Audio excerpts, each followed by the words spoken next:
Today's guest is the most viral creator in the world. My morning routine started because I used to go to sleep every night at like 2 a.m., 3 a.m. because I was afraid to put the pencil down. I was afraid to stop working. A former pro athlete with aspirations of playing in the NFL, he lost everything when that dream fell apart, spiraling into depression, weight gain, and a total loss of purpose. I wake up early because I want to get uncomfortable. I want to callous my mind. Nobody wants to take a cold shower, but the ones who push through the hard times, these are the people who win. Today, he's building one of the most recognizable personal brands in personal development, garnering billions of views through his morning routine and generating millions through his coaching business. Do you ever feel like your results are so extreme that people assume you take steroids? They should think I'm in some type of performance enhancement drug because my workout routine is not normal. It's not like theirs, so we're not going to be built the same. In this episode, we'll dive into the mindset behind his extreme discipline, what it really takes to go viral in 2025, and how to build a routine so structured that nothing can break you.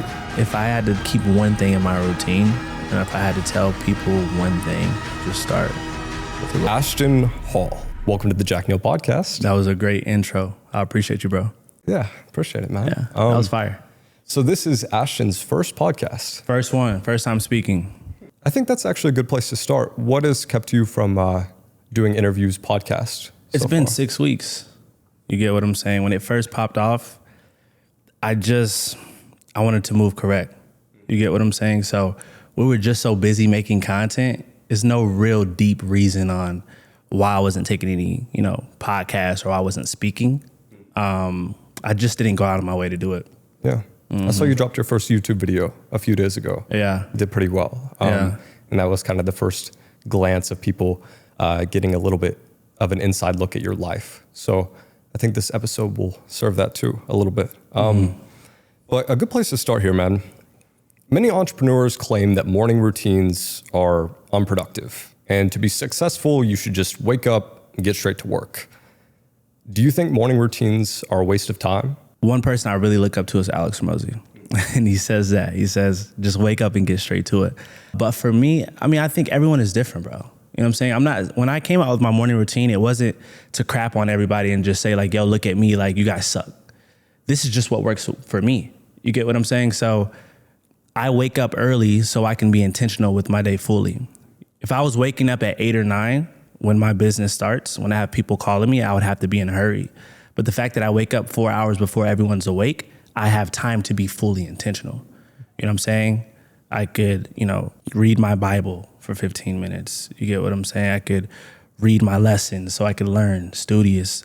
When I wake up at 8 or 9, I'm just going straight at it. I got people calling me. It's like chaotic. I feel like I can't even make my bed properly. You get what I'm saying? So I wake up early so I could prep for the day so I could win each day. Yeah. That totally makes sense.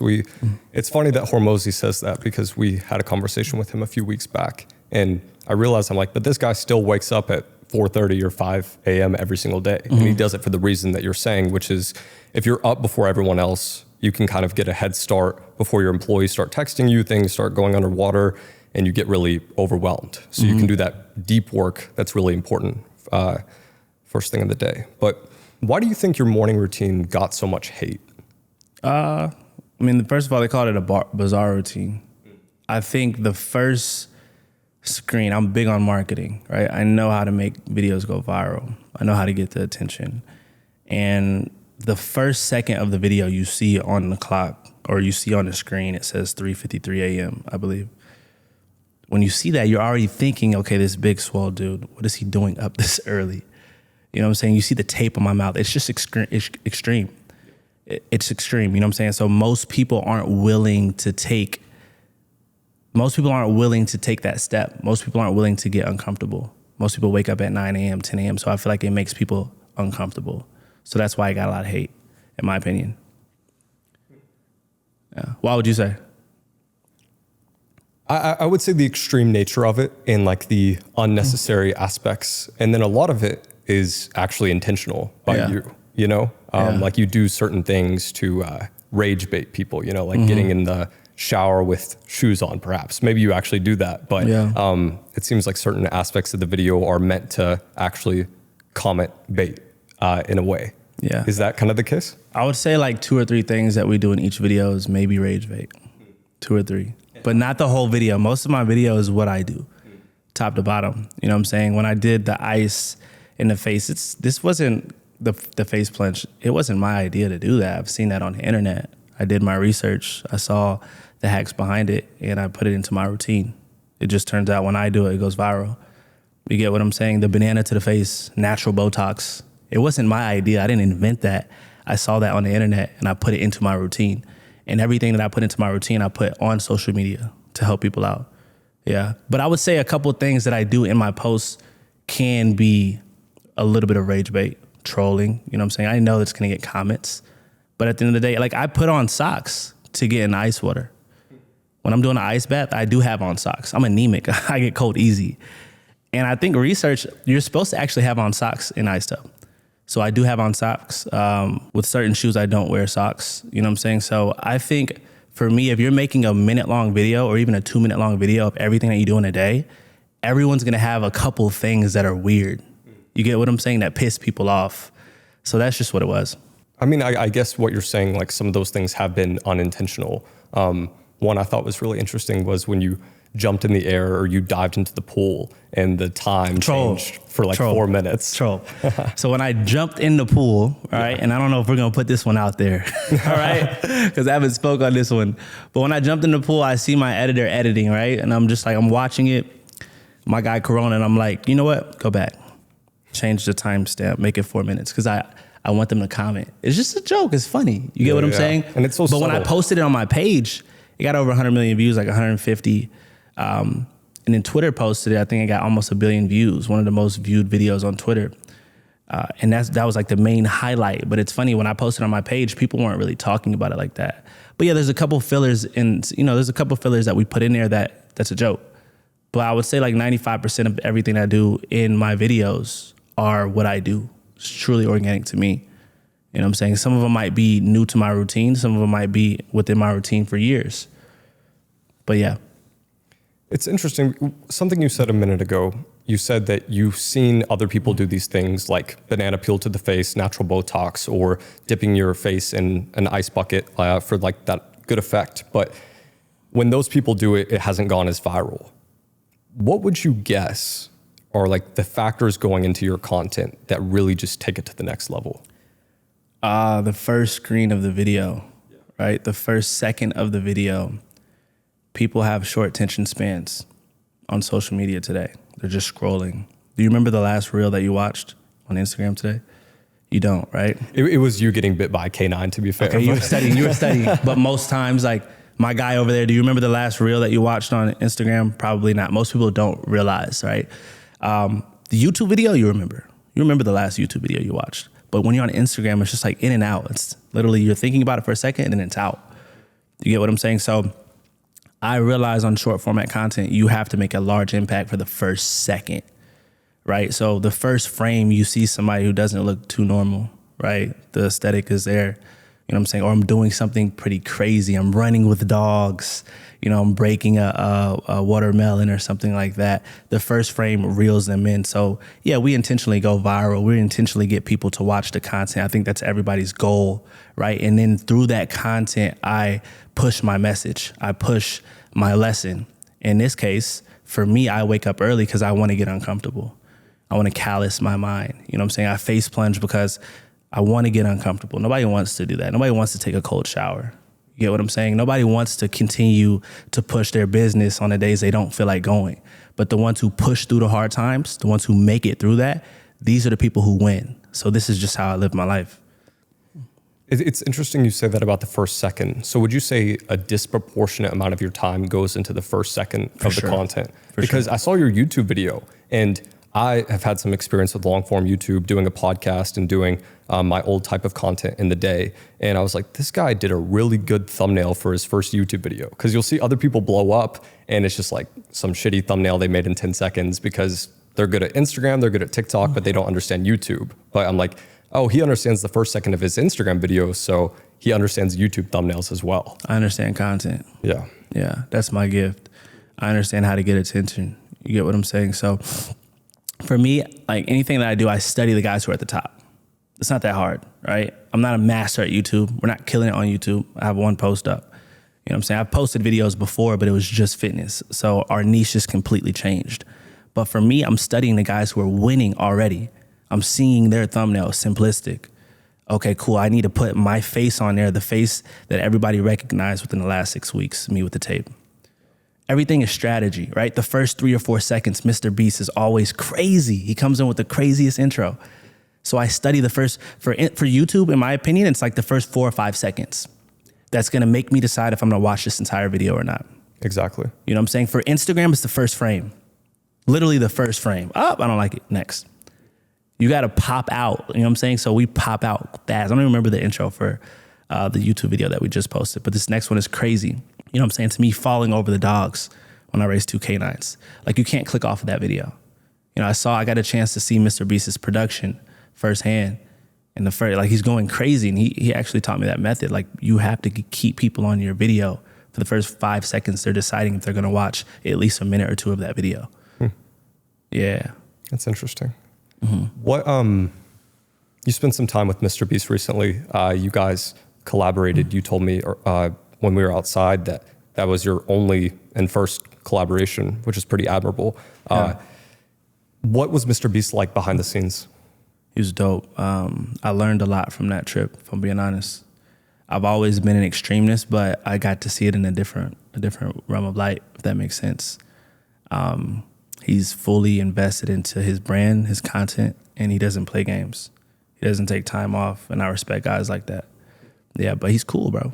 Very, very chill, humble. He was exciting to be around, if I'm being honest. What did he teach you about content specifically, or like what made you start thinking about it differently? Like, we need to start doing this at our company. We need to hire these people, because I'm sure you got to see some of his production behind the scenes as well. His team is fire. They truly are devoted. They invest time. They're not there for 40, 50 hours. They're grinding, you know what I'm saying? They're working 70, 80 hours a week. These guys are jumping in water to get shots, cold, freezing water. I'm wanting to go inside the boat. I'm like, bro, what are we doing out here? It's freezing. And he has his videographers jumping in the water. He's just a beast, man. His team is on fire. He knows how to pick them out. He has really good people around him. So I think that's what I learned. And at the end of the day, whoever puts the most time in is going to win. You know, when you have a media team so large, how could one win? How could one beat you? Most YouTubers are going at this with 1 or 2 people, you know? So if you're going at it for 70 hours a week, that's 140 hours versus you got 20 people on your media team. Do the math. He's going to win every time. You get what I'm saying? So that's why we've been building out our team. So I have 7 people now. And we're looking to just go up, bro. Yeah. I want to take a step back on the morning routine. So when did you first start doing this morning routine? July 2024. 2024? Mm-hmm. Gotcha. And then when did you start kind of getting into your personal development again? Because obviously you were a college athlete, likely disciplined at some point in your life, but there must have been some new point where everything changed and you're like, I got to start getting back into all this stuff, working on my business, getting my cash flow up. Let me tell you, I never finished a book start to finish up until 2024. You know what I'm saying? In high school, I was always failing. College, I was failing. I didn't really take a lot of things serious, but I was smart. You know, when it came to football, I was super gifted. Ran a 4.3, 4.4 in the 40. I was always the strongest on the team, one of the fastest on the team, but I didn't know the playbook. And it wasn't because I was slow. I just didn't pay attention to detail. I wasn't fully locked in. So I passed over that opportunity, passed over opportunities repeatedly. I passed that over. And then when I started my business, I realized this is my second chance. So I've always had a chip on my shoulder. But in 2024, I was doing good. I've been working for like the last 5 years nonstop, bro, to take care of my family, you know what I'm saying, to really push my message, what God has put me out here to do. Right? The last 5 years I've been grinding, no issue. But the one thing I lacked in was education. So I started reading books, started reading the Bible. You know, I started praying in the mornings and fully getting intentional. And I realized that I had scarcity, right? My morning routine started because I used to go to sleep every night at like 2 a.m., 3 a.m. And for me, I realized that I would go to sleep so late because I was afraid to put the pencil down. I was afraid to stop working. And for me, it was just a sign of lack of faith. Like, you know, you have a second chance, bro. You know what I'm saying? God, it's not just your fight to fight. You're fighting with the Lord, my beliefs, right? So I said, you know what? I'm going to just start going to sleep early. So I started getting in bed at 7 p.m. I started taking my bath at 6 p.m. I got off my phone at 7 p.m. I stopped eating at 5 p.m. You get what I'm saying? I stopped, my last thing of caffeine was at 2 p.m. Super intentional. And when I did that, it truly changed my life. I would go to sleep at 8. I'll wake up at 3:50. First couple of mornings, it was tough, bro. So tough to get out of bed. And literally, I just pop up, right? I turn on the light instantly. I have my heater turn on at 2 a.m. So I'm already getting conditioned to get up, right? I got my heater turning on, so I'm not like, frail under the covers. When you're cold, you don't want to wake up. Yeah. Heater's turning on. Right when I get up, I have to go turn on the light. I hear the alarm going off on my phone, which is in the living room, one of them, and then one's in the bathroom. So I can't just reach over and press snooze. So I have to go get the phones. And I'm up, bro. And the first 10 to 15 minutes, I hate myself. And then 20 minutes in, I'm like, yo, this is the best thing ever. You know what I'm saying? I'm able to look in the mirror and really see, okay, cool. Like, I could really say my first and last name and look in the mirror and be like, okay, yeah, I'm him. You get what I'm saying? Instead of just like not even looking in the mirror, not feeling good about who I am, not really feeling good about the effort that I'm putting in because I know it's not going to get me to where I want to go. So, when you're doing a bunch of things that most people aren't built to do, it's just going to raise your confidence. Who's waking up at 3:50? You get what I'm saying? Who's hitting the gym on the days they don't feel like going? Not most people. Ashton, I want to touch back because you said this was your second chance. What do you feel was the first chance that you missed? The NFL. Yeah, I wanted to go to the league. Yeah, since I was 5, I was gifted.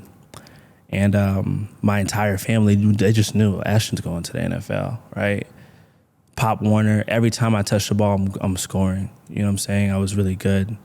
And I feel like it was my gift from the Lord. So I felt called to be in front of millions of people to talk about his name, right?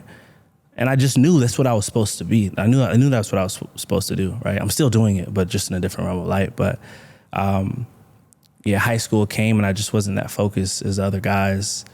I had to sit out my 10th grade year, couldn't play. You know what I'm saying? 11th grade, I transferred.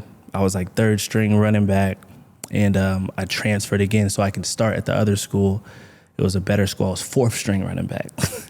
But the other 3 running backs, they didn't get offered. I got offered for some reason. So I'm like, God is working. I went to Alcorn State, a black college out of Mississippi. And I just wouldn't lock in, bro. I didn't know the playbook. Like, I wasn't doing my thing. And it was completely my fault. You know what I'm saying? I used to be a guy who would always say, everything happens for a reason. It's okay. But now I'm like, I'm 29 now. Nah, bro, you missed the opportunity, bro. Like, you could have went to the NFL, but you just missed the opportunity. You know what I'm saying? Instead of just being like kind of soft with it. So I know that that's how it was supposed to go. So now it's like I don't step over opportunities. I move with speed. Just like me and you were DMing or messaging last night. Yeah. You said I'll be out there tomorrow. I told my team, I said, this guy's gonna win. You move with speed. Yeah. You were just in what city yesterday? Los Angeles. Yeah, we caught a red eye last night. A red eye? Yeah. What made you do that, bro? Well, I looked you up and I was like, Ashton doesn't have any podcast. 2 of my close friends, Hudson and Luke, say you have to do a podcast with Ashton. Yeah. And I was like, well, I want to be the first person to do a podcast with him and actually do it well. Yeah. Because otherwise he might not do one anytime soon. Mm-hmm. So, and then also I'm just like so curious about all this stuff because there's so much mystery around your brand. I haven't actually got to sit down and talk with you yet. So, I mean, that's my thing. But yeah, your intro was good though. he shot me a DM and I'm getting thousands of DMs. I'm getting DMs for podcasts. People want to pay money, you know what I'm saying? And I didn't take any. But yours, I think it was a couple of weeks ago, you reached out to me. You said, yo, my goal is to make you sound good. I was like, yeah, he could close. He's a closer. That was smooth. So I got respect for you, bro. I appreciate you're doing that. Big things. Only 22 years old. It's inspiring. Yeah, I reached out to you on my main Instagram account and it got banned. And then I started another Instagram account. It had like 10K followers. I don't think you saw that one. And then I got an Instagram account from a friend with a couple 100,000 followers, and you messaged me and you're like, yo, let's run this podcast. Let's and I'm run like, it. this is the only person I know that has followed me back on this account. And it was you. Yeah. So I think God will really works in mysterious ways. Because I think maybe if you had your other account, maybe I wouldn't have hit back. Maybe I wouldn't have seen it. But you hit me at that time, and it was just perfect timing. Because we're going to India within the next couple of days, maybe tomorrow night, hopefully if we can get the visa right. And I was like, you know what? Before we go to India, I need to run a podcast with someone, bro. Like, we have to speak, because I'm planning on being gone for like maybe a month or 2 months. Who knows, right? And I was like, if I'm going to run one, I think I want it to be Jack. Yeah, 100%. Yeah. Yeah. I have to ask, why are you going to India? I want to go to India just to expand on content. You know what I'm saying? I feel like being a creator now, fully being a creator, I'm going to get really into the bag out there. You know what I'm saying? When it comes to just creativeness, you know what I'm saying? I want to go see the world. I never travel. I'm always just working and grinding. But now that content is the main focus, I would like to travel the world. I want to go see India. I want to go see Dubai, Saudi Arabia. I want to go to Asia, or I want to go to China. I want to go to Japan. You get what I'm saying? And who knows? Maybe I like it. Maybe I hate it. I've never done it. I've only been to the Bahamas. My family's from there, my dad's side. I've been there a couple of times, and I've been to Italy for 2 days. So I really haven't left. 45 minutes to Bahamas. Like, I really haven't left. You get what I'm saying? So I think it's time to expand. I'm sure a lot of your audience is from India as well, right? Of course. I feel like everyone's is. It might be particularly with you though, because you have like face or voiceless content. Like, it's not like in a language always. Well, we reach everybody: Brazil, US, India, like everyone. All I see on my comments, or even when I meet people who are traveling, big fan from Argentina. You know what I'm saying? We love you out here, Russia, like everywhere. And it's because there's no voice. I'm sure you heard Jimmy say it in, I think he said it on a podcast or something like that. And yeah, we leave the voice out. That way we can reach everyone. Yeah, 100%. I'll say a couple of things. Thank you. I'm saying I'll say like a couple of things, but not a lot of talking. On YouTube, it's different though, because it's talking. You know what I'm saying? It's like we're looking to reach, we're looking to impact people in a different way. But yeah, we're global. Yeah, I'd love to talk more about your future plans with content and business, et cetera. But I kind of want to get more into your backstory to kind of understand you. What would you say is the most important part of your childhood that would help just the viewers and your fan base to understand like who Ashton Hall is? Putting God first, making sacrifices. There's a lot of things that I wanted to do coming up that I didn't do. You know what I'm saying? I've never tasted alcohol. 29. I was in college for 6 years and it was lit.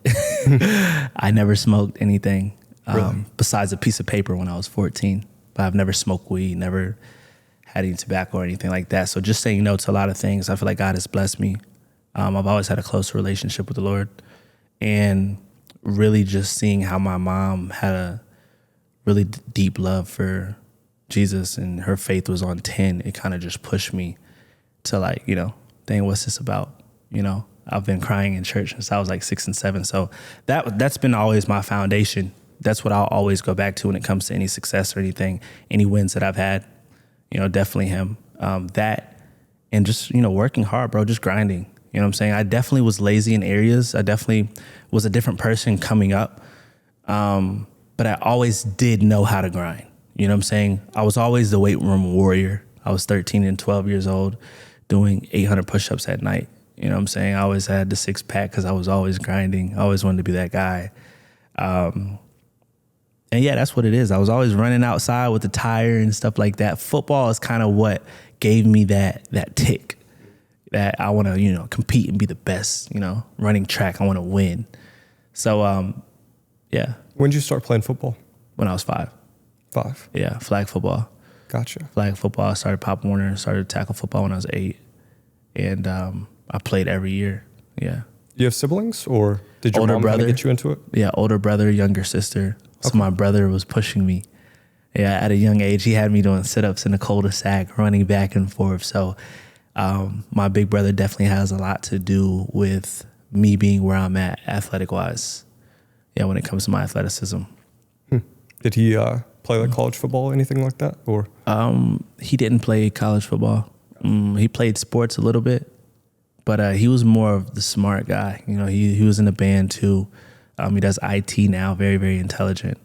He did, but he was athletic. You know what I'm saying? He could still, you know, hoop or something like that right now if we were to go out there and hoop, but he didn't go to college to play any sports. What was the moment you realized you weren't going to be able to go to the NFL? I was 23, 24. What happened exactly? It's a really good question. So I went to Alcorn State. This is my 6th year in school. So at this point, you know, people are clowning me because I'm so old, right? But I transferred a couple times. I went to Alcorn State, then I went to UCF, then I went back to Alcorn State. I transferred out of UCF. I ended up getting hurt. And I was like, bro, I need to go back to the school where I know I'm going to play. So I wanted to go back to the school that offered me, right? The school that gave me a scholarship because I was just a walk-on at UCF. So I went back to Alcorn State and they didn't take my credits, right? When it came to schooling. So when the football season came, I was ineligible. Yeah, at that point, I couldn't play and I was like, yo, you know what? Like, I'm dropping out. I didn't even finish. I went to school for 6 years. Wow. Yeah, you didn't finish college? Nah, I was 3 classes short. Wow. I was cutting hair. I was a barber. I was charging $5 to $7 per cut. I was cutting in my dorm room. And that was my main focus, that and football. And then I went to go graduate in spring. I went to go get my cap and gown. And my guidance counselor, she was like, Ash, like, you're not graduating. Like, you got 3 more classes. And I was like, I'm about to go back to Florida. So I dropped out. I read a book and I saw the people who didn't go to school who were billionaires and stuff like that. I was like, bro, like, I don't know what I want to do at school. Like, I don't want to be a lawyer. I don't want to be a doctor. Like, what am I doing here? So I dropped out. Then from there, I started moving furniture, something I always did as a kid. I would move people in and out of their homes. Oh, really? Where'd you work at?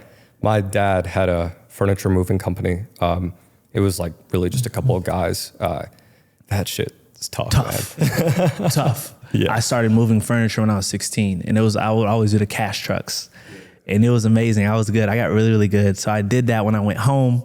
I did it for a summer, and then I moved to Orlando because I'm from Jacksonville, Florida. I moved to Orlando, back around UCF area, and I was like, you know, I'm gonna move to Orlando. I'm gonna just figure it out. I had like maybe $1,000 or $2,000 in my bank account, and I got hired onto LA Fitness. They wanted to bring me on. I was like, okay, cool. Like, I'll do it. Like, I never wanted to be a coach or a trainer coming up because I was like, man, they don't make money. I got to take care of my mom. Like, growing up, I always knew, like, I'm in debt to my mom and my pops. You know what I'm saying? I have to give them a fabulous life. When I'm 24, 25, I need to be taking care of all the bills. Thank God I do now. But I need to be taking care of all the bills. I need to buy them cars, houses, all that stuff because they deserve that. So with being a trainer, I'm like, yeah, like I can live a decent lifestyle, but that's not what I need to get where I want to go. But anyways, I started training. I ran a facility there. I was over sales, so I was big into sales. The pandemic hit 2020. Then from there, I started coaching in person. And I started pushing my content online. Yeah, I started pushing. Did you get laid off at Planet Fitness? Yeah, okay. I got laid off due to the pandemic. So everyone got fired because the gyms closed. Yeah. Was that a pretty rough point for you? No, I had like 2,000 or 3,000 maybe saved up still. I was always decent with money. I wasn't like an idiot. I had like 2,000 or 3,000 saved up, which of course I needed money within the next like 45 days, but I didn't think we were going to be gone that long. But we got laid off. And then from there, I had like 2 roommates. Wasn't like the richest guy or anything, but I was okay. And then from there, I started pushing content on a day-to-day basis. And my friends were looking at me like, yo, what are you doing, bro? They're just looking at me like I was weird and crazy. And I was like, you know what? Like, this is going to work, bro. I'm going to just keep pushing the content. And I think 2 months later, I had like 70K, almost 100,000 followers. We went back to LA Fitness on Instagram. Instagram was my main platform. Then I went back to LA Fitness, and they were like, oh, Ash, like, too many people are coming here asking you for your service, not for LA Fitness service. So they said, you're going to have to shut everything down. Yeah, they told me to shut my website off, you know what I'm saying, stop posting on social media because they knew that I wasn't going to need them within the next couple of months if I kept going. And I was like, you know what, I think this is God just telling me I need to leave now. I ended up staying for maybe like 30 days, and then I quit. Yeah, I quit. I walked away. I bet on myself. We started pushing online. Well, we started going. I went in-person coaching at first for 2 months. Was doing pretty good. I was making like $10,000 per month then. But I realized I was trading a lot of time for money, and I felt like I was called to be in front of millions, as I told you earlier. So I was like, okay, cool. Let me push back from the in-person. I'm gonna hire a coach. He's gonna take over these clients. So I gave him 40% of earnings. I kept 60, and I was able to maintain that and keep those guys still hyped while also starting my online coaching business. With the online coaching, we did really, really good, and my guys were killing it. Like I felt like I had a relationship with these people online as well. You know what I'm saying? So this was in-person personal training and then online like Zoom call personal training, or the online coaching wasn't Zoom calls. So basically with the online coaching, you come in, we give you a workout plan, we give you a nutrition plan, and you also have a designated coach, right? So one of my coaches were coaching them, getting them in shape and whatnot. And I oversaw the process, and I'll hop on the Zoom calls as a group and stuff like that. And I realized, okay, cool. Like, you know, why just go for 10 people when I could help the world get in shape? I felt like my calling was to help the world at that point. So yeah, that's how everything started. And for the last 4 years, I was posting fitness content only, workouts every single day. That's it. Then I realized I was like, yo, like I'm stuck. Like what's next, bro? Like I feel like I'm just getting dumber. Like it's more to me than just fitness. And I started pushing more of a lifestyle, you know what I'm saying? Teaching the people how they can get to where I'm at essentially. Cause those were the questions I would get on the street. How'd you get this car? How'd you get this condo? Like, how are you doing so good? So it's like, you know, I want to start pushing lifestyle. Yeah, started pushing the lifestyle maybe like 6 months ago, 5 months ago. I would say like we've been going viral for like 5 months because we're going viral before the Twitter video. We're going viral, and then I realized what the next step was, and it was really to get into content creation and push a dope story through that. So you're making content for, this would be 4 or 5 years? I'm going on 5 years, but it's 4 right now. Gotcha. Okay. Mm-hmm.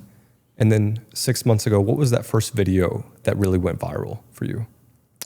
The first video that went viral was an ASMR video, just of my day, literally. Since I've been posting the ASMR videos, you know what ASMR is, right? Yeah, the sounds, just the sound design stuff. Yeah, I was posting the ASMR videos, and people just had so many comments about my day. And anyone can do that. Anyone can post an ASMR video with no sound that's, I would say, 60 seconds to 2 minutes. And if you have enough clips in there and you post what your actual routine is, people are going to have stuff to say. They're going to comment a lot. And then from there, you kind of just see what they're talking about. And for me, what our strategy was to answer their questions, like the most asked questions in the content. You get what I'm saying? That's pretty smart. Yeah. So I would make content on, like, if I had 5 comments that went viral, I'm sticking with those 5 comments. I'm talking about them more. I'm showing more about it, telling a story around those 5 comments.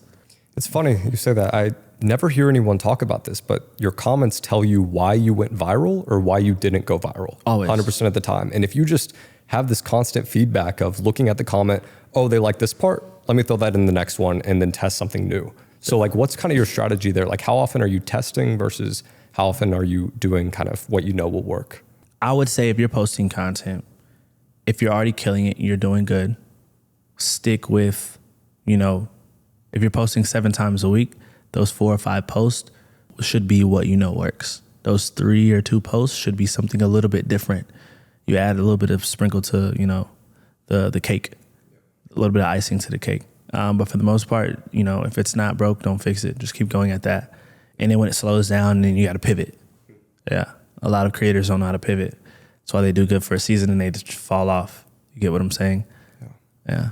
If the morning routine started not going viral, 100K views a video, what kind of content would you pivot into, and what are you kind of pivoting into now? You talked a bit about travel. I know you're working on some different business ventures, and you just did a YouTube video, long form content. What are you thinking about right now?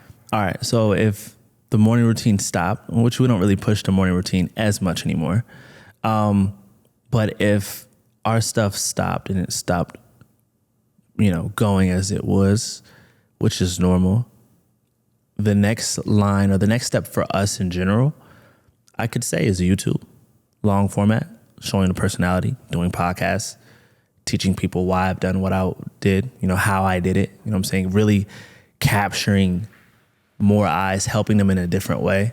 I think when people can see you in a different light, you could, continue to grow. Streaming is something that we want to get into. I think you'll be good at that. Yeah. You think so? I think so. That's what I was thinking. I was like, I'm surprised I haven't seen him do streams yet, but you're probably so used to catering it to be perfect that a stream is just like the opposite of what you're used to. It's the opposite, man. And it's fun. For me, like, I don't just post only for views. Like, it's fun. You know what I'm saying? I like when a video doesn't do as good because I could break that video down and study what I can do differently. It's just like life. I didn't have a good day. Okay, I'm going to write down what I did wrong so I can make the next day great. You know what I'm saying? You don't have good days without bad days. So for me, I want to get into streaming. I want to, do YouTube. We've been doing Snapchat a lot. So Snapchat is actually what got me into wanting to do streaming. Because when they see me on Snapchat, they're like, yo, you're lit. Like, you could do streaming. So we're going to do that in India. Yeah. Part of the reason why we're going to India. Like, when I get there, like, we're going to be lit. That's going to be a crazy stream. Yeah, I'm bringing my whole team. I was actually going to text you about Snapchat because since you're somewhat new to all this, I'm like, I don't know if he knows all the monetization strategies, but Snapchat pays more than YouTube. Snapchat is good. Yeah. We only started like 30 days ago, but Snapchat has been really, really good for us. YouTube's been good too, but Snapchat is just like instant. You know what I'm saying? You do Snapchat? I don't. I have a lot of friends that do. It's just, for me, like, podcast content doesn't really do well on Snapchat. Yeah. It has to be more visual stuff, which is what you're already good at. So, exactly. I'm sure you'll. What's the most you've heard someone making on Snapchat? 200 to 300K a month. Smooth. And how many stories were they posting a day? Maybe 80. But I have another friend that does about 250 a day.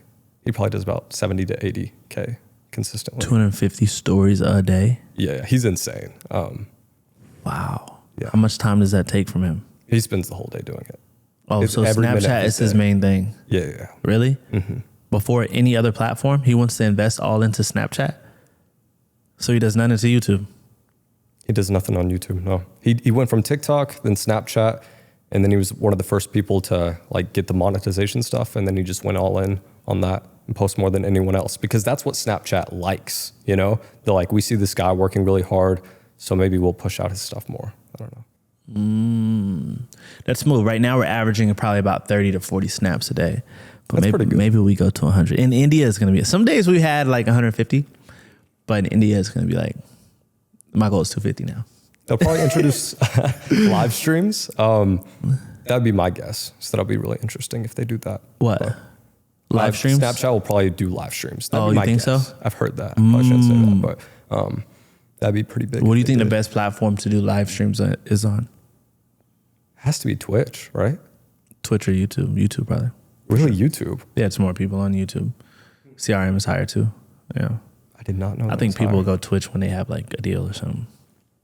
Yeah, it's like an incentive. Twitch or Kick or anything. Like, why would you go with those platforms? There's way more people on YouTube. I guess if I think of Mr. Beast, like, where would he stream at? It would probably be all of them or just YouTube. Yeah, but he would do YouTube. But Mr. Beast is killing it too heavy on. If I had my YouTube like Mr. Beast, I probably wouldn't do anything but long format content. I think that should be everyone's goal. Do you think you'll ever get into Mr. Beast type of content for yourself? Like doing this extreme thing? Like, we went to India and did this extreme thing here, make a YouTube video about it? Mr. Beast, but in a different way. Yeah. Mr. Beast is killing it. But yeah, definitely Mr. Beast. But our next video is similar to that. It's an experience. I took a bite from a dog. I was racing dogs. It's more entertainment. It's motivation, but it's more entertainment as well. So, we're looking to see, what the crowd wants most. I know entertainment sells more than anything else. People want to be entertained. You know what I'm saying? So, and our life has been really entertaining in the last couple of weeks. So it's like, we might as well just start pushing it. Mm-hmm. That's cool, man. I'm excited to see your next wave of content.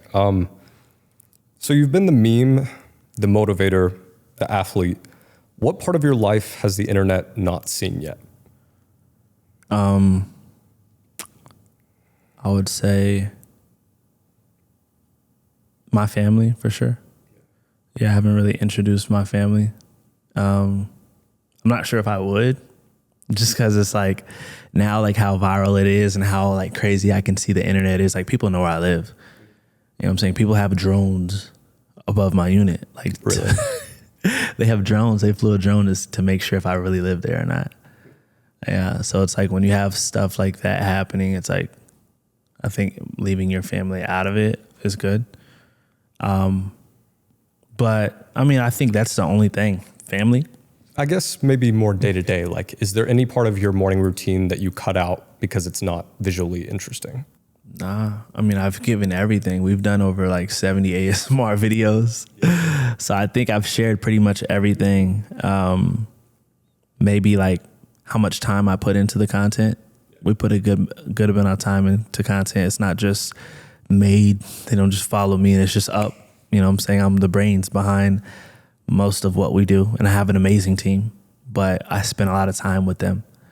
You know what I'm saying? I work a lot. So you don't see that really in my ASMRs. It looks like I just have all the time in the world and I'm just chilling. A lot of people say that in the comments, but I work every hour that I'm up, I'm working. Yeah, I work like at least 80, 90 hours a week. You know, I don't really have too much downtime. I have one cheat meal a week. I have pizza. Other than that, I'm going after it every single day. What kind of pizza do you get? I go to Miami Slice. Pretty good. Yeah, it's fire. It's crazy. It's crazy. And when I have my refeed days, I'll crash out. I have like the whole pizza box with cookies, ice cream. My whole team, it's a whole thing. It's like a thing. My team knows like I'm not reachable on the cheat day or the cheat meal. What day of the week is your cheat meal? Usually I try to do it. If I can make it to Sunday, it's fire, right? But most times it's Saturday. And I would like to do it Sunday because Saturday, you know, it's still the weekend, even though I'm still working, but Sunday I feel like is a little bit more of a temptation to follow up with another cheat day. You know what I'm saying? Because I have a little bit more downtime. But yeah, usually Saturdays. You were talking about how much time it takes to, or how much time you spend working that's not seen in the videos.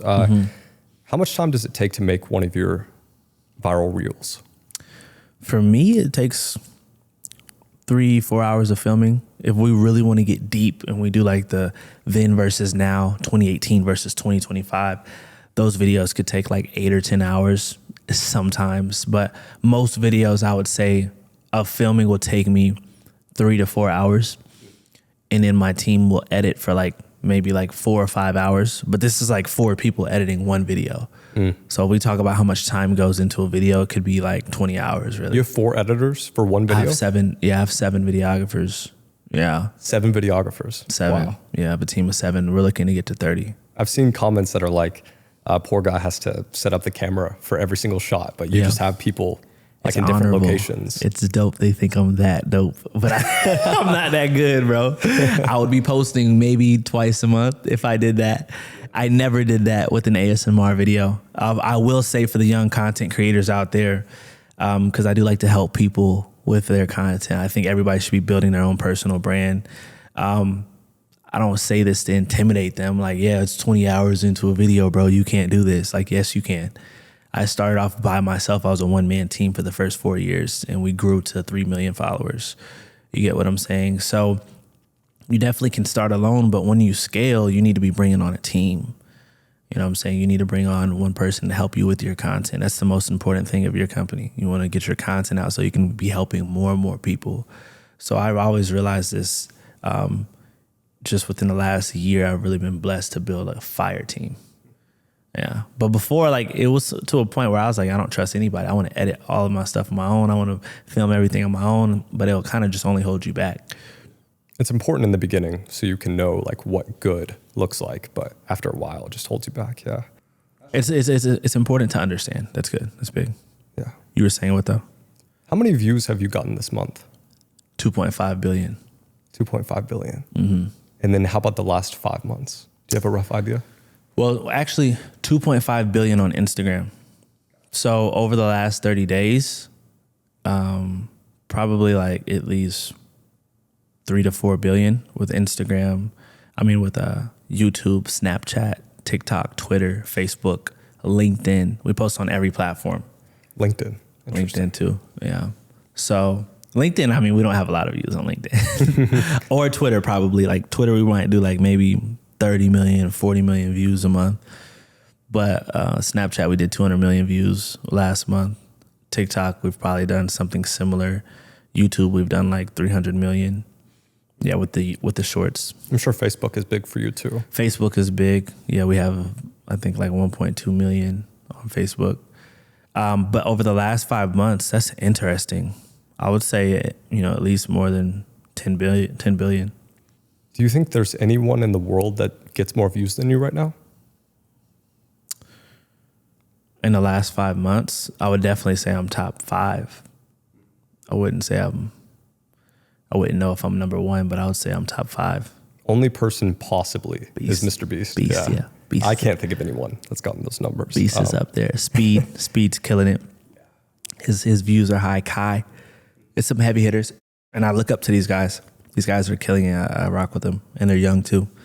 But Mr. Beast's views on YouTube are just insane. Yeah. I would say if anybody, it's Mr. Beast.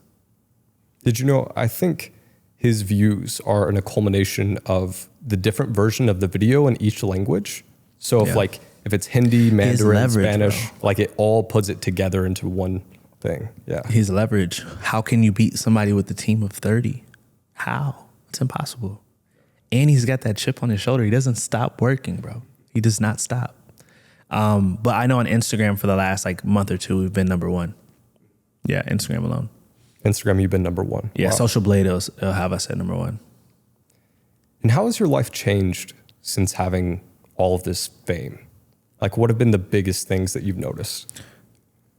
I don't go out in public alone, which is okay for me right now. Like, I'm chill. Like, when people see me and notice me, I love to take the pictures. I love to figure out what I could say to make their day brighter. You know what I'm saying? So that's number 1 for sure. How have my days changed, you said? Yeah, has having a large personal brand opened up some crazy opportunities in the past few months? 100%. We're starting company. I've started a couple companies, pretty big companies. I'm excited to share more and more about that as time goes. So yeah, business-wise, it's amazing. It's truly a blessing. So that's been huge. And then from there, building the team, it's a lot easier to find team members now because they want to be a part of something that's great, right? So that's why content creators are going to win, because they're constantly marketing, work for my company, Exactly. So they get the best people. Exactly. You know what I'm saying? You are your team. You can grow, but at the end of the day, it comes down to who your team is if you want to continue to grow and scale. On the opportunities portion, something that I'm super impressed with about you, and we were talking about this outside before the podcast, is just your ability to choose good people to work with. And I'm guessing you've turned down a lot of money in the past few months and a lot of different opportunities that maybe just didn't align with you. You didn't really like the people behind them. Maybe they went against your faith and your morals. But yeah, what's been your process for deciphering this is worth doing? You've only collaborated with one person. You're working on a company right now with some fairly good people, in my opinion. How have you been thinking about it?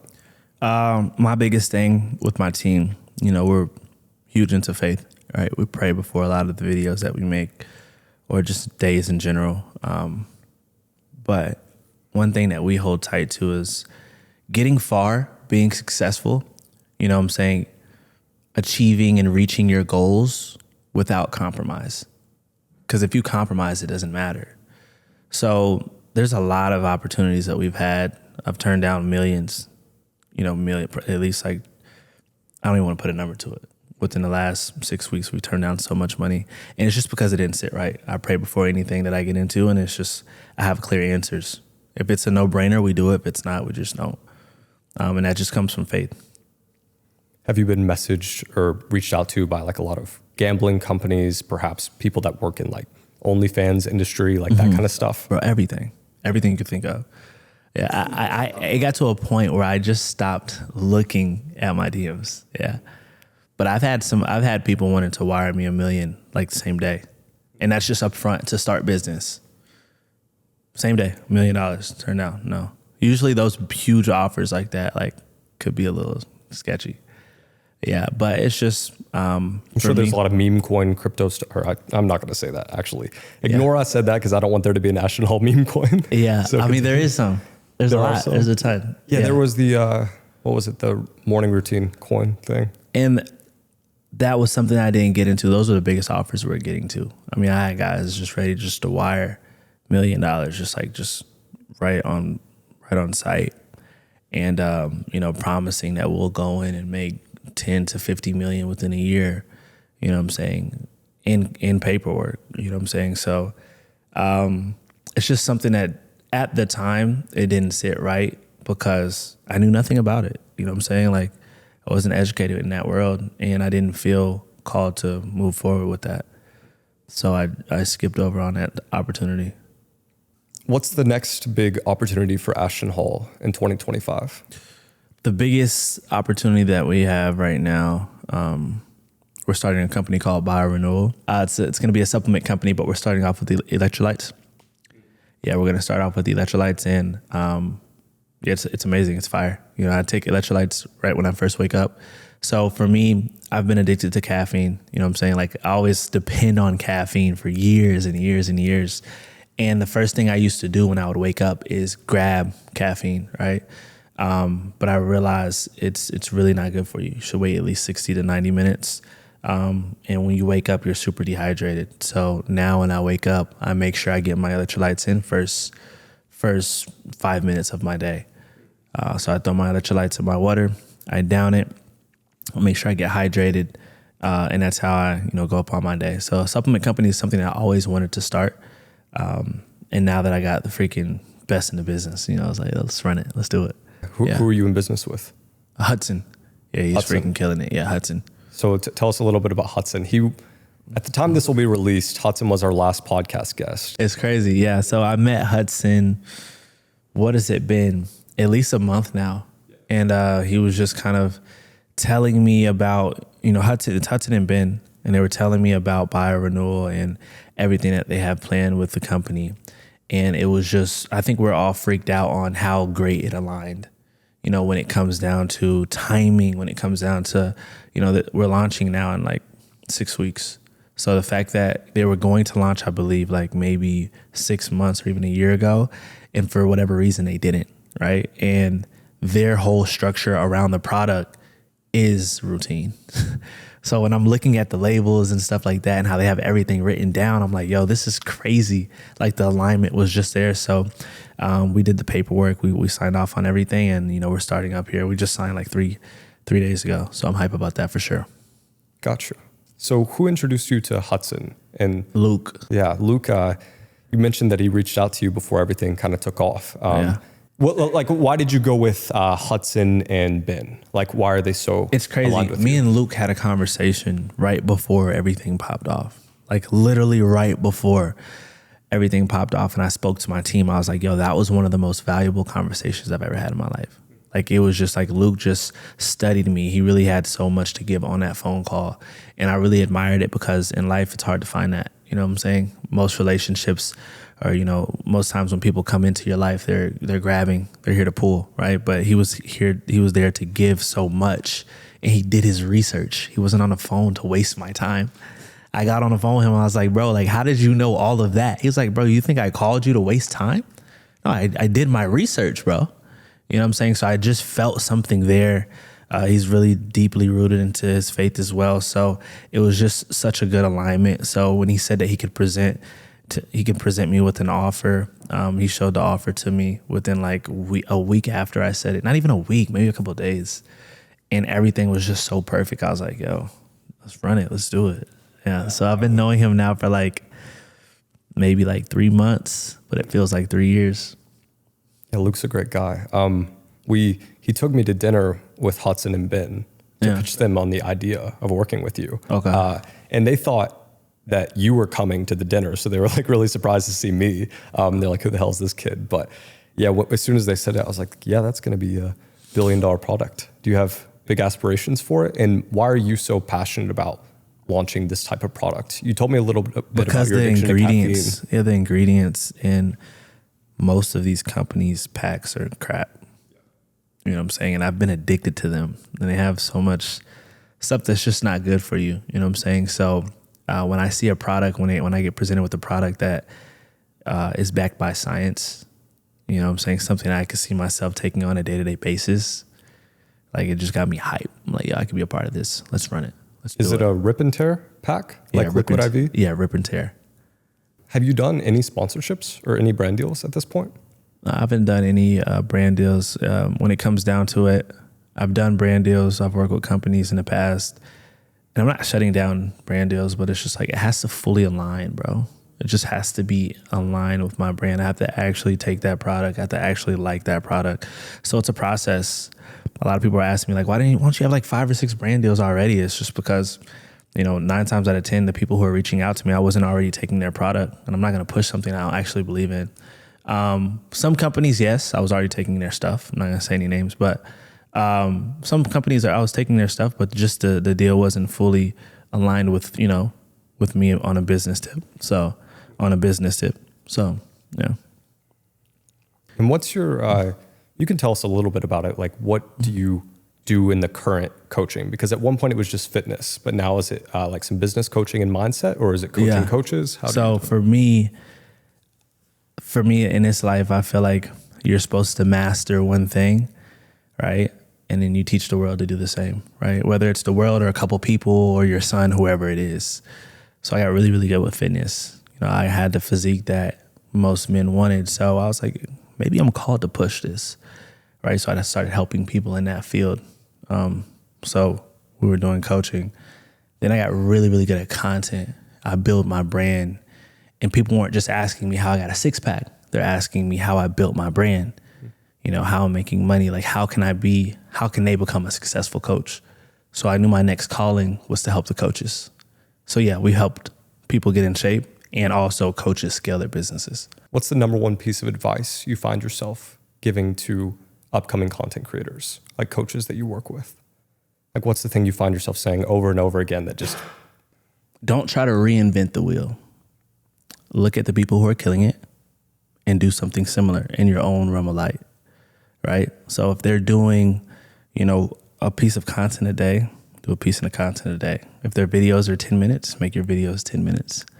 If they're 30 seconds, make them 30 seconds. So find 3 or 4 people that you really look up to that are killing it and doing good, and study them, right? Don't copy them, study them. See their strategy. Once you understand what's going on, you will win too. So when you say don't copy them, do you just take a little bit from here, a little bit from there, and then put your own twist on it? Like, how do you think about this? That's a really good question. I think you can get inspo. Like for me, I'm doing the ASMR, right? Obviously the ASMR videos are so good, right? Like people just want to watch it just because it's kind of like, it's relaxing. Why do you think they do good? Why do you think ASMR videos do good? Because it's food too. It's not just, I wasn't the person who created ASMR, but I knew they were doing good. It's because it's just satisfying. You're just watching the video. So I said, okay, cool. If it's going viral like that, like maybe I should throw it into my content, something similar to that. Did you see a morning routine ASMR? Or did you see like a cooking? Like eating. I always knew ASMRs were good, like eating and cleaning. So you took it from one niche, put it into your own thing. And put it into my niche. But I study so many people, so everything, it's like a whole bunch of content creators like formed into one with my story. You get what I'm saying? And that's the way to do it. There's certain things that I've seen go viral, specific things that I refuse to do just because I would literally just feel like I'm copying that person. And it's never a war. It's never me versus that person, but I want to be able to take myself serious when I look in the mirror like I'm me. You know what I'm saying? I'm not just doing anything just for a click and a like. You know what I'm saying? But it's teach your own. I'm not mad with anybody who is going out there, doing what's working already. I mean, that's what content is. Anything that I have wasn't specifically from me. It definitely came from inspiration. So I think it's better for them to reinvent it because people are going to see you as authentic to yourself. You get what I'm saying? But if it seems like you're trying to be someone else, it's not really going to be it's not going to resonate with them, with the audience. Yeah, you said at one point you used to block everyone that copied your videos. And you saw that. Yeah. Where did I say that at? I used to have a chip on my shoulder. Like, bro, why would you steal what I made, bro? I used to be pissed. Like, screw this person. Block, block, block. And then I realized that I'm doing something right if they want to do what I'm doing. Like, at the end of the day, if no one's taking anything that you're doing or following you, then you're probably not doing anything right. So it was just part of my journey. Something I had to realize, something I had to learn. But I did always feel conviction when I felt mad. I didn't feel good about being mad. And I would pray, like, God, take this out of me. I don't want to feel this. I used to play football, high school, and I would see the guys in front of me score a touchdown. And they would score, like, the running back. I'm third string, he's first string, he would score. I'm like, dang, bro. But in that moment, I'm literally praying, like, God, take this out of me. I should be happy for that person. You get what I'm saying? So it was the same thing with my content. I'm like, dang, bro, this dude stole my stuff and is doing just as good or better. But instantly in that moment, I felt conviction. This is not right. This is not okay to feel like this. And I would pray, and I got over it. You're really big on your faith. And I think you make it intentional to work with others that are big on their faith as well. What do your prayers look like? For me, I just, I start by asking for forgiveness, you know what I'm saying? Because I realize I'm not perfect. And my goal is to get better and better each day.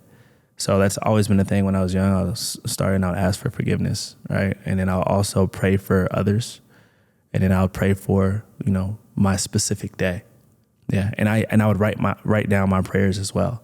And I think writing down a prayer is dope because just like progress pictures, if you're getting into fitness and you see that first picture a year ago or even a month ago and you say, dang, I lost like 5 pounds, like you believe in that program more. So as I'm writing down my prayers, I can look back a month or a year ago and I can say, dang, he closed that door, and I can understand more why he did. So it helps me believe more. That makes sense. So yeah, I write down my prayers too. Do you ever find yourself asking God for things, or do you find yourself more asking for something and then asking his help to deal with like the challenge itself? What do you mean by that? One more time. I guess like, your prayers, are you ever asking like, I want this outcome, or are you asking, make me into the person, like give me the hardships to make me into the person to get this outcome? Lately, being faced with so much hate online, it's been tough some days, but I always tell the Lord, I say, God, take it as far as you want to take it. You know what I'm saying? Bring me through whatever. I'm ready to go to war because I know I'm not going to this war alone. I know you're by my side. As before, I would pray, when I was playing ball, make this happen, Lord. I know this is what's supposed to be. Make this happen. And it didn't happen, right? I didn't go to the NFL, and I thank God that I didn't go. So now when I pray or when I speak on anything, I'm never firm in this is how it's going to be, right? I'm single right now. I have no wife, no kids. But I don't speak on exactly who she's going to be because I know God might have something else for me. So it's just like my line of faith. I used to pray and say, I need this and that. But now I know it's not my plan, it's his, Yeah, I've noticed that as well, that if I don't find myself being grateful for the challenge, then God's not going to give me more of it. Exactly. Because, I don't know what it's been the past couple of days. I've been recognized a particularly high amount for myself. Like it happened at my gym, at my apartment. And I was like, oh gosh, I can't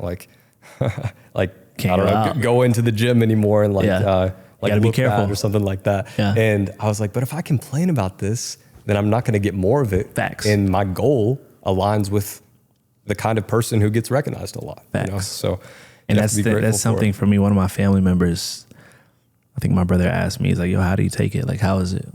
Like, are you cool with people just running up to you all the time?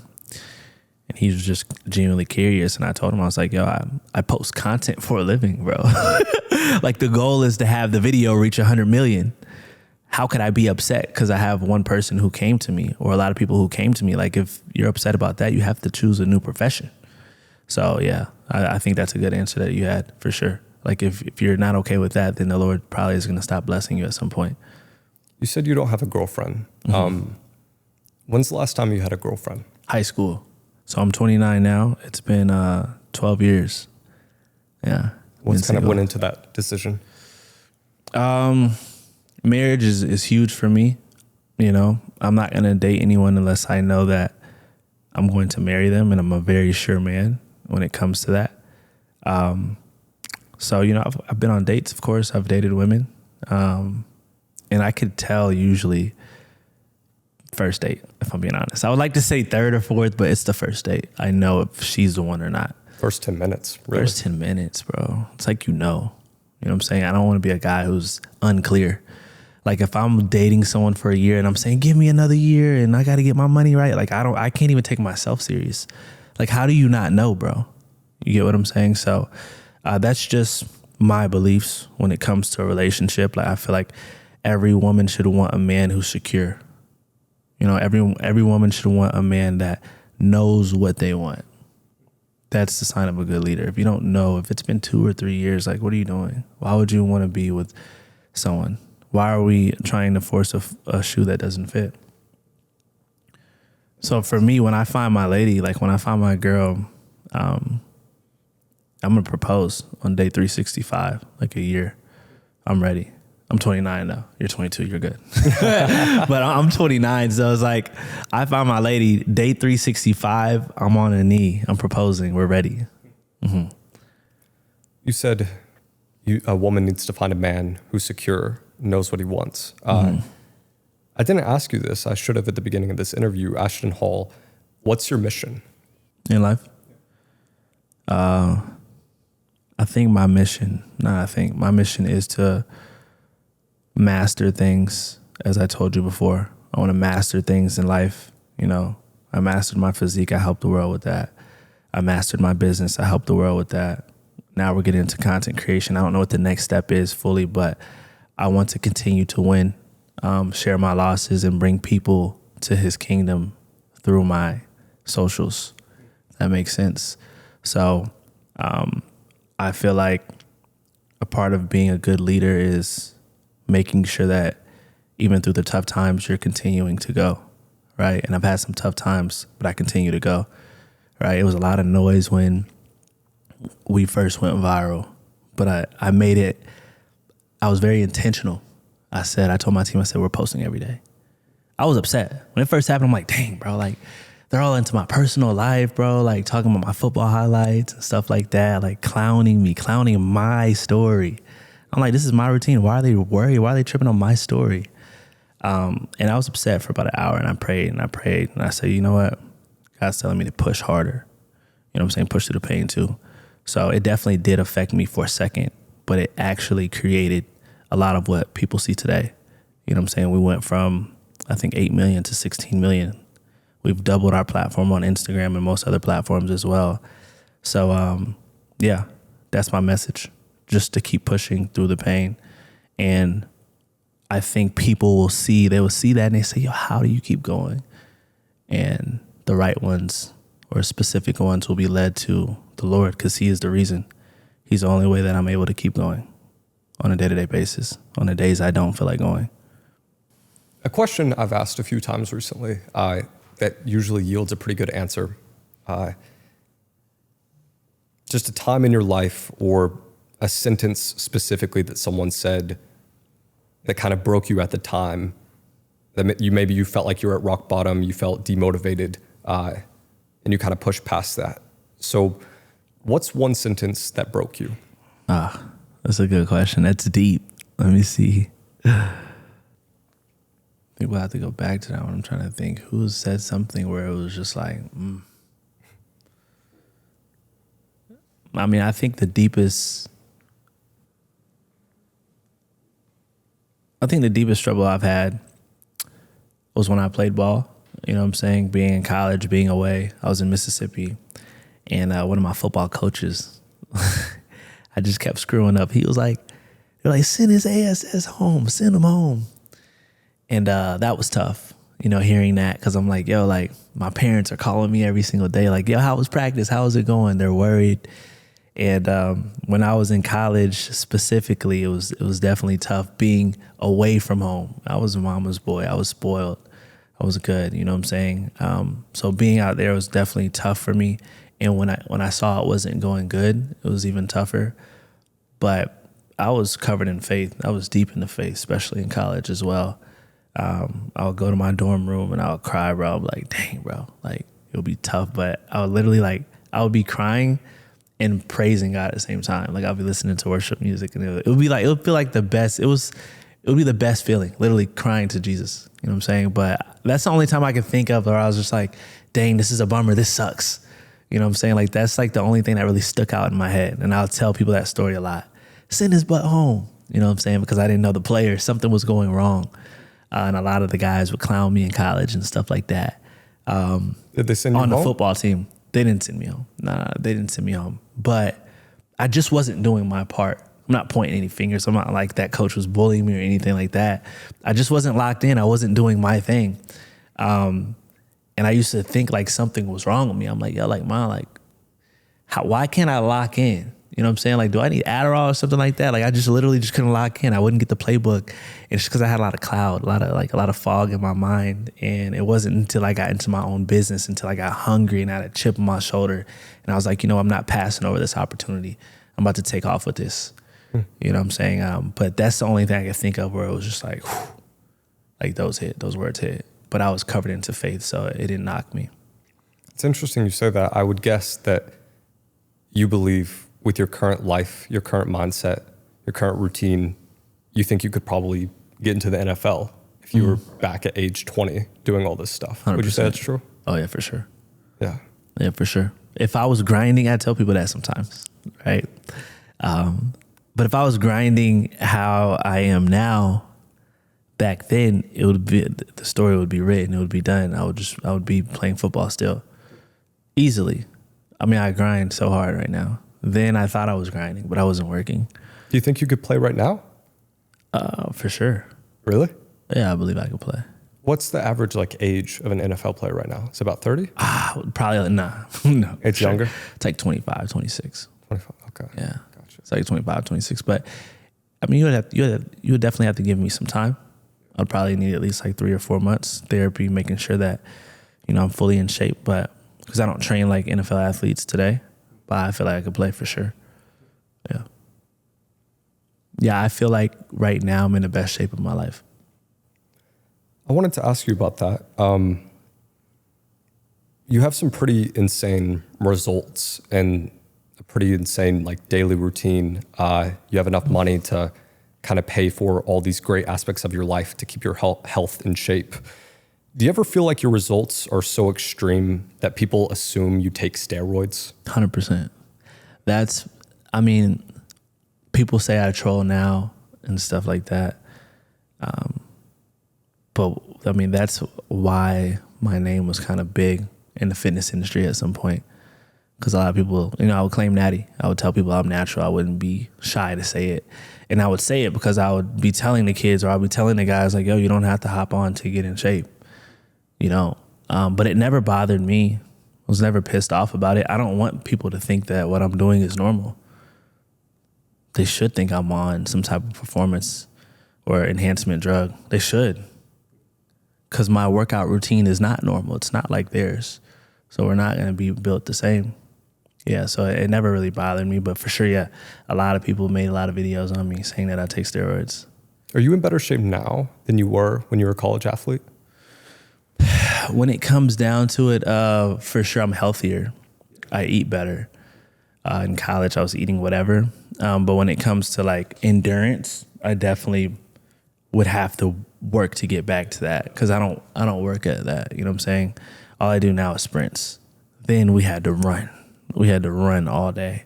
We had to do 110s. We had to do 200s, 400s. Now I'm only doing like, 100-meter sprints at best. Do you know your 100-meter dash time? No, my fastest time recorded is 10.7. 10.7? Yeah, 10.7. I believe it's 10.7. But I haven't recorded lately. 100, it's not going to be my best race right now. My best race is going to be the 60 or the 40. What's your 40-yard dash? I don't know that. We put that in a video. That was a troll. 4.21, come on. Come on. That was a troll. Yeah. I saw the 26 mile per hour too. Yeah, but I was blazing then though. I was blazing. But was I going 26? The fastest man in the world ran 27. So I wasn't going 26. But the cars would have to get up to 26 at some point to keep up with me. Yeah, so we would always say it. Like, I would be like, oh, go 26, 26. I'll tell them. If they're going 23, I'm gone. I'm passing them. Now, am I holding 26 for a long time? No. But the cars would get up to 26. Who knows how accurate that speedometer is right on the muscle, right? And it would be multiple people in the cars too, so to have the pool. But I was definitely blazing. Yeah. Yeah. Is there anything that you want to be like a pro athlete in at this age in your life? Like, I see you training a lot of boxing. Maybe you're doing some martial arts. Is there anything that you're thinking about? We're looking to get into a couple fights. Yeah, I want to fight for sure. Is there a certain influencer that you would box? Is there somebody who I want to box? I mean, I want to fight the people. I want to fight the person that my people want me to fight. You know what I'm saying? So I always tell them to comment. I'll troll. Who y'all want to see me fight? And you can guess the names that they say. But yeah, I mean, I like to box. Are we sure about getting into boxing? Like, is that for sure something that I want to do? I'm not sure exactly. But I would love to do that at some point. And that's about it. Would you ever go like UFC route? No. No. Boxing. As of right now, I don't think I would go UFC. I have no experience with UFC. I mean, boxing is new to me too. Like, I'm not like a pro fighter or anything, but I know I feel like I could be good at the sport. I do want to ask this. The trend might be dead by the time we post it, but 100 men versus one gorilla. Who do you choose? With me? Yeah. 100 men? Or 100 Ashton Halls versus one gorilla. Yeah, I'm taking 100 men. 100 me, for sure. One Ashton Hall. I mean, it would have to be off of strength, right? Not off of like mental, because I'm not going out there like knowingly against a gorilla. I'm not doing that. Yeah. But if you're talking about strength pound for pound, like, yes, for sure. 100, yes. How about one Ashton Hall versus a gorilla? I would be an idiot to say yes.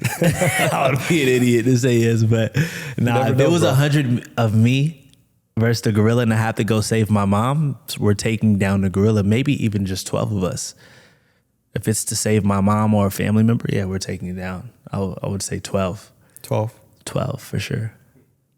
Your mom, you talk a lot about her, and I think you guys have a pretty deep relationship. Yeah.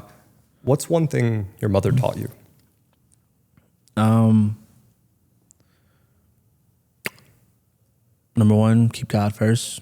Number two, push through the pain. Yeah. Push through the pain. Push through the pain, you know what I'm saying? It could be a good day, a bad day, keep pushing. You know, she never quit. You know what I'm saying? And she gave us a really good life.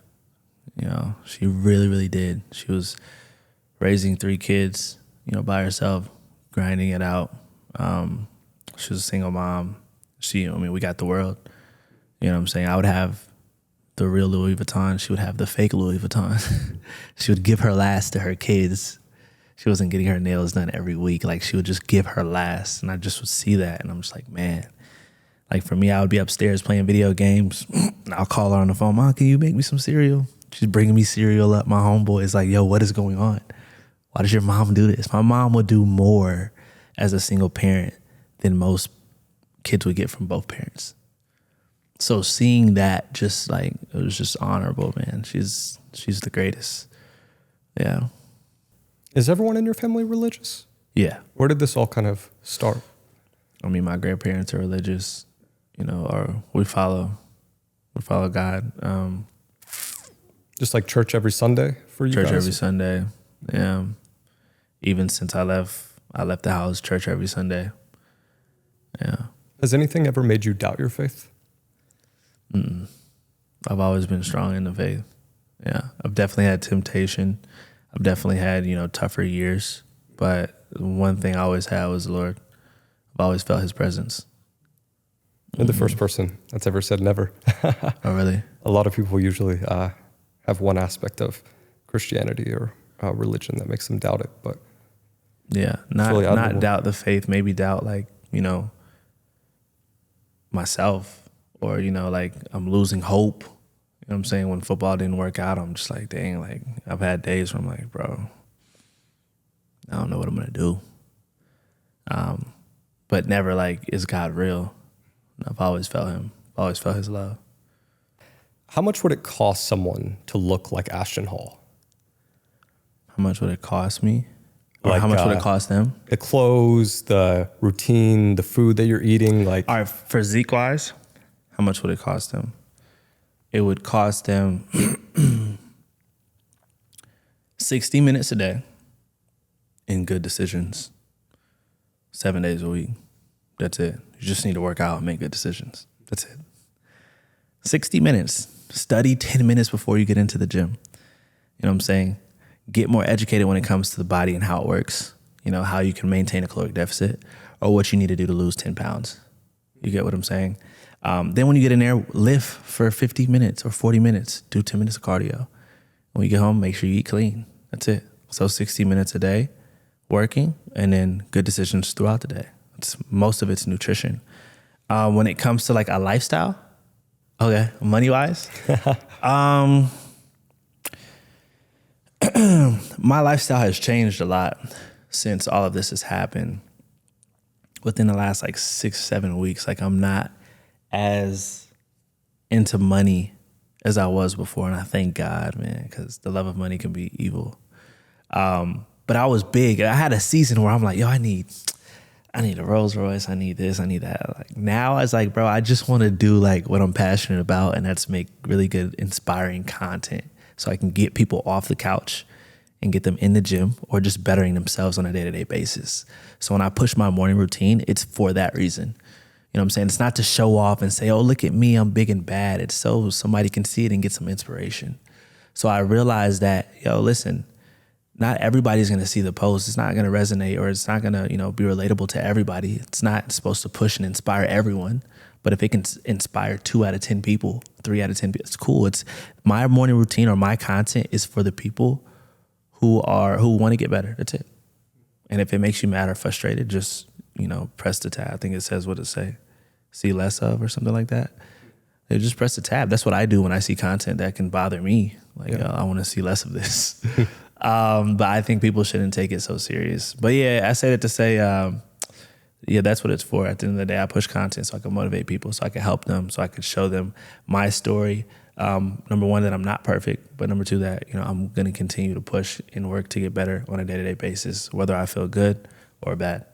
I guess to ask about something specifically, how much money do you spend on water a month? On water, man, that would be a question for my assistant. I think it's like a little north of like $400 or $500 a month. And it's probably because my team gets the water too. Yeah, I don't think I spend like that much money on water. But for me, like I grind, part of the reason why I grind so hard is because in this life, I feel like, we should be grinding and pushing for freedom. So freedom is, different for everyone. For me, freedom is, being able to buy good water without really thinking about, oh, dang, this water bottle costs $4 versus $1.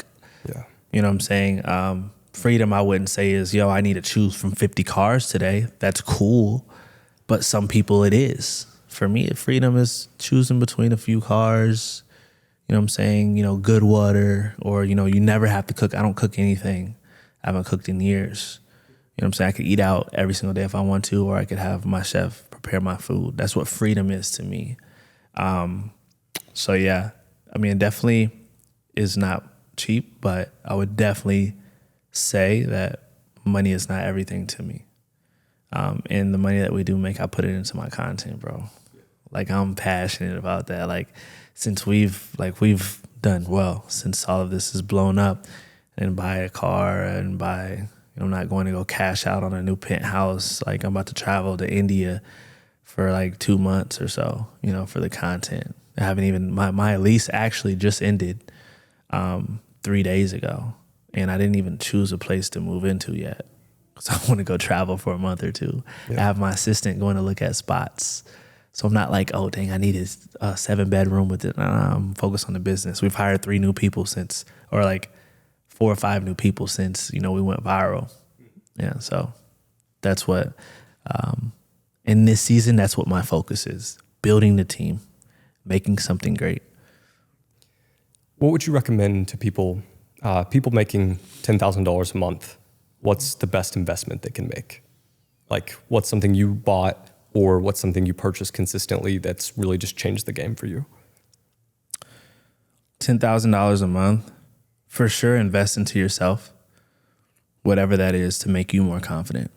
You need to look in the mirror and be confident. You need to say your first and last name with confidence. you need to be satisfied with what you see in the mirror, right? You need to be able to take yourself seriously. So whether that's spending some money to get in shape, right? Getting a nice membership, buying some gym clothes so you can get motivated to go to the gym, whatever you can do to tweak your mind to become more confident. Because if you're not confident with who you are, you can't help anybody in this world, right? And I think that we're all here and we're all meant to help people. If you can't help people, if you can't solve problems, you're probably not going to make more money, right? You're probably not going to live the best lifestyle. So that's what I would say, self-development. If you're making $10K, definitely invest into yourself. That's the best investment that you can do. Yeah. What material thing makes you more confident? Material? That's a good question. I like that. That I have right now or just in general? Like for me? Yeah. I would definitely say a nice place to live. Yeah. Over like a Rolex, over a car is cool, but I feel like the car is for other people. Like if you care about what everybody else thinks. Of course we all do, as you know, to some point, right? I'm not trying to be like that cliche or that guy, right? I don't care what I think everybody cares a little bit, right? But for me, it's like my spot, my environment. You know, I wouldn't even say how fancy it is, but having it nice, being able to afford somebody to come and help me clean like twice a week instead of once a month, like having everything fully detailed. Like if you watching my videos, people are like, yo, how does he have the time to make everything so organized? I have somebody come in and organize my house once a month, you know what I'm saying, once or twice, or, you know, a few times out of the year. You get what I'm saying? So I think that's what makes me confident. Waking up knowing that everything is in place. Like I'm super OCD. Like I want my stuff to look good. When I leave my house, I feel great because I know my stuff is good at the house. If it's not good at the house, then I'm like, dang, like, how Have you always been pretty OCD? Yeah. Since I left my mom's house, I gave her a hard time at the house. I wasn't like caring. I don't think most people do. Was she pretty like clean up your shit or like clean the house when you're growing up? For sure. I mean, yeah. Every mom will tell you to get it right? But I wasn't like doing the best job at it. My sister did a great job.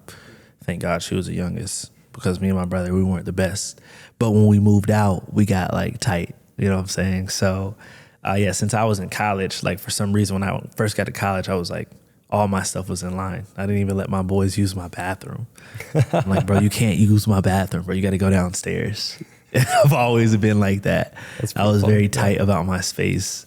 But yeah, OCD, I think how you do one thing is how you do everything. So, you know, if your house is dirty, if your room is dirty, if you're not making your bed, it's probably a representation of your bank account. It's probably a representation of your business and who you are as a person. That was a bar. Appreciate it, bro. Who's the most impressive person you've ever met? I don't want to say family because I think it'll be biased. So the most impressive person that I've ever met, I'm going to have to just be honest. Like, I guess the community will say that I'm glazing at this point, but I was definitely inspired by Mr. Beast. You know, that was the reason why I decided to go out there and collab with him because he's killing it in my field.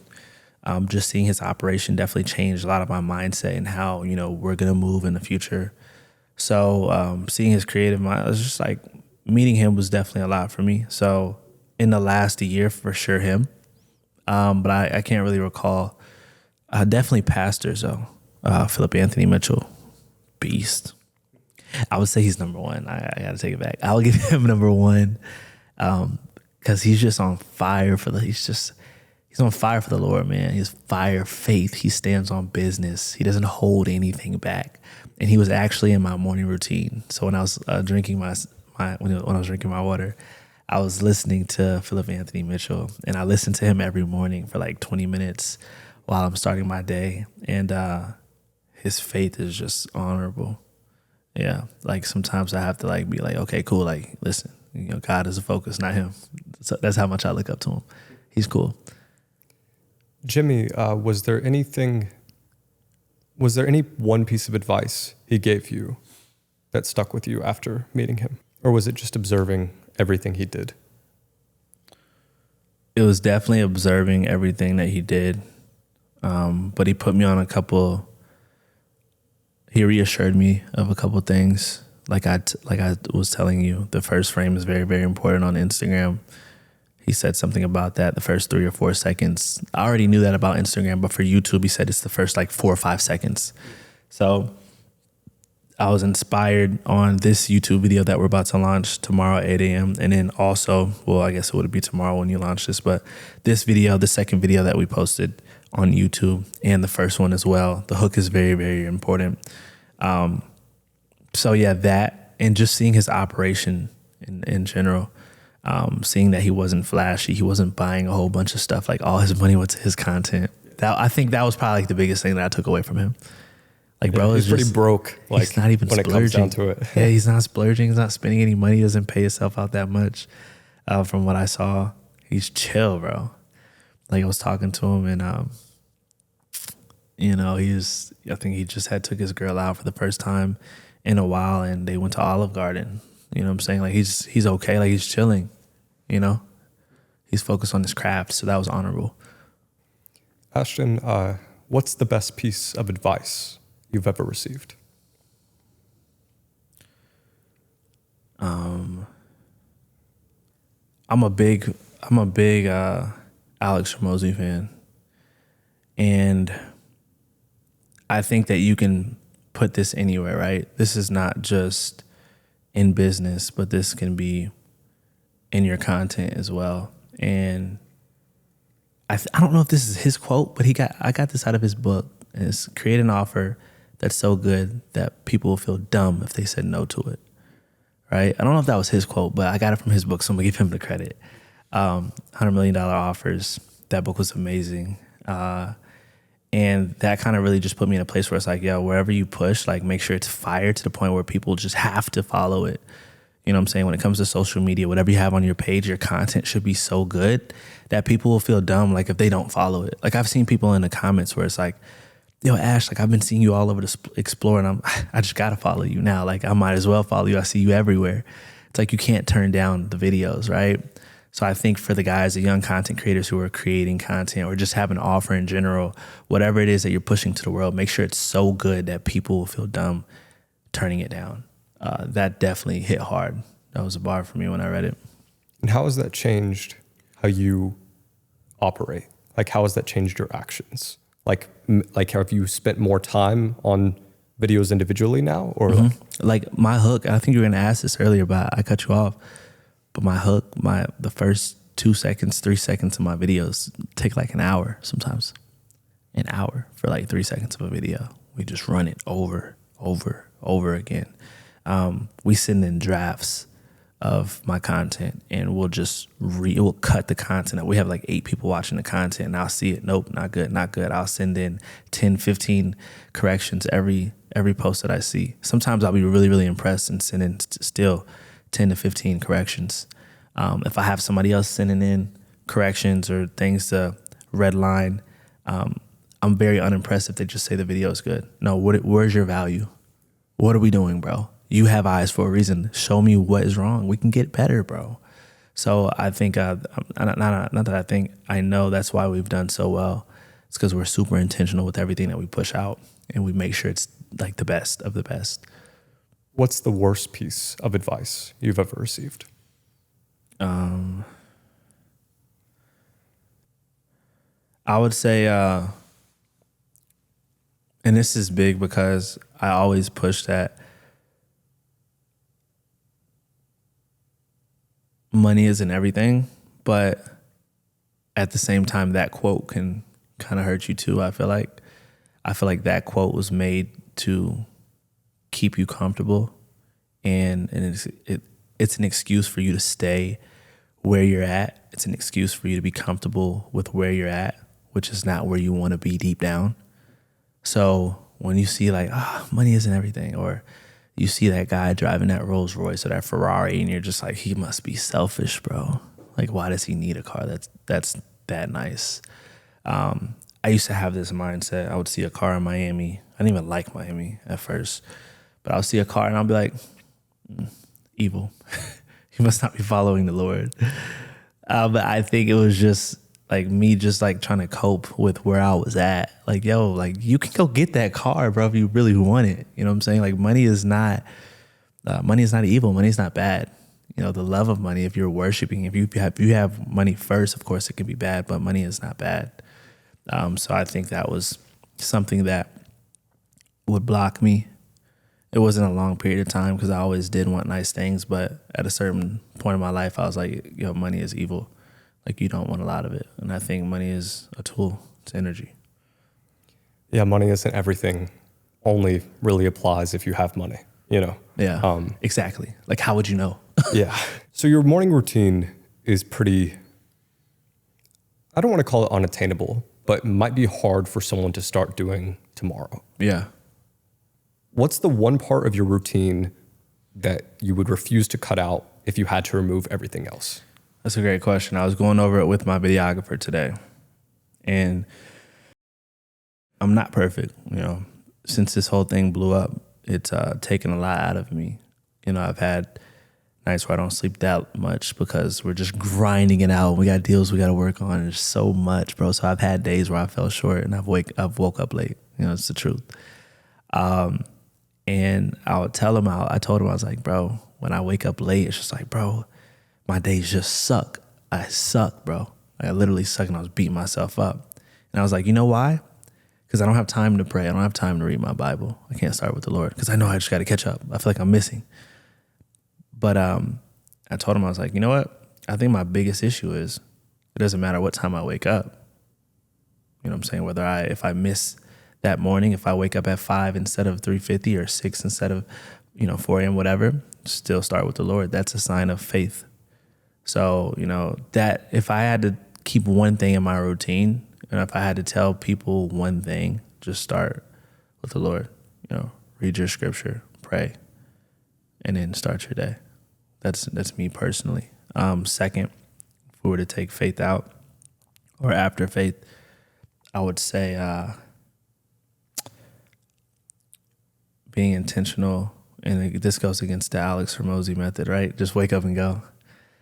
Be intentional with, what you're putting on, bro. You know what I'm saying? What you're doing.